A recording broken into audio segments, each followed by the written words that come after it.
So this first game is called War, and for this you need all of the cards apart from the jokers. So aces are 1s, jacks are 11s, queens are 12s, kings are 13.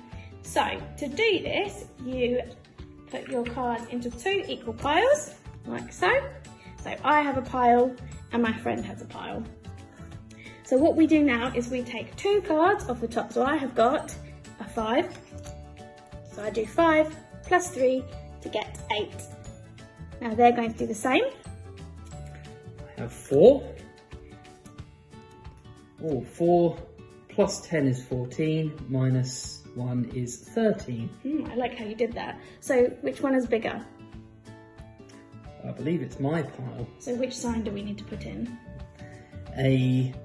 Well, you went first, so it would be a less than sign. Less than sign. So we're going to put in a less than sign. So we've got our pre-prepared less than signs, more than signs, and an equal to. Now, because you've got a bigger amount, you get to take all the cards. So you can now have the cards, and the person at the end with the most cards wins. So let's give that another go. So my next one, I'm going to get again, I'm going to take 2 cards off. So I've got a 6 and a 7. So I could say double 6 is 12, plus my 1 is 13. So my total is 13. And I have a 2 and an 8. So 2 plus 10 is 12 and minus 2 is 10. Or you could have used your number bond knowledge as well, couldn't you? I could have done, yes.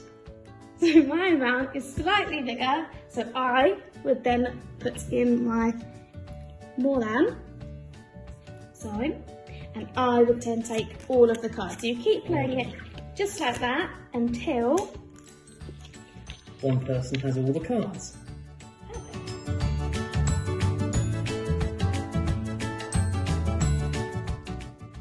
Game number 2 is called TargetTen, and you need aces to 9s. So any other card you need to take out. And this is a card game that works on strategy. So you need to think about what if. So it's a collaborative activity, or you can work on it by yourself. So you get the first to get the pack, and it should be really shuffled. So we've just shuffled our pack. And then next we put 4 cards that are dealt randomly in a straight line. So we're just gonna deal 4 cards in a straight line. We've got a 7, a 3, a 6, and a 4. So the aim of the game is to get 10 in a row. So how could you get 10 in a row on that one? Well, you can add 7 and 3, or you can add 6 and 4. And is there any other way around you could have that? So you could say, well, if I know that 7 and 3 is 10, I could also do 3 and 7 is 10.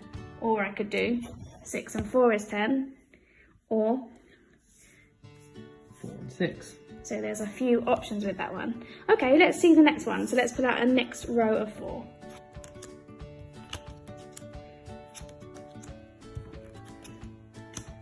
What cards have we got here?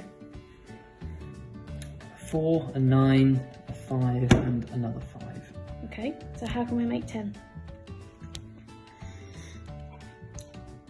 Looks like the only way to make 10 is to add the 5s together. They were already in a line, aren't they? So they're already together. Yes. Okay, right, let's do another row.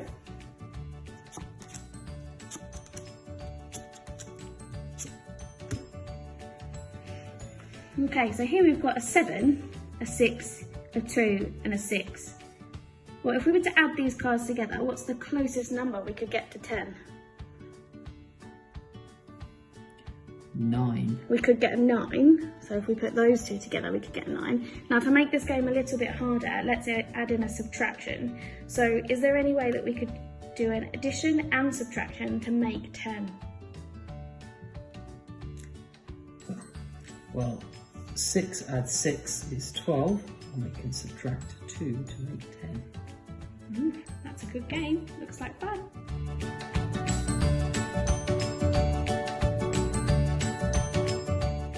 Okay, game number 3 is called Speedy Doubles, and this is working on your doubles and your mental recall. So what you need to do is you need to get your pile of cards. You can have all cards within the pack. A jack is 11,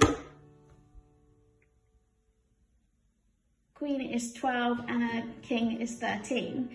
So what you need to do is you need to split the cards into a pile of 2, because I've got 2 players, but you can play this with any amount of players.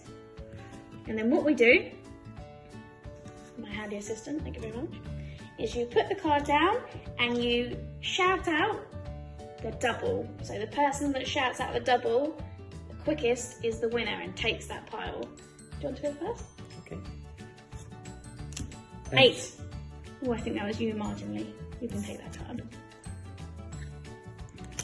12. Oh, you were very quick. 6. Oh, that was me that time. Okay. And you play that game until you've got all of the cards in the back.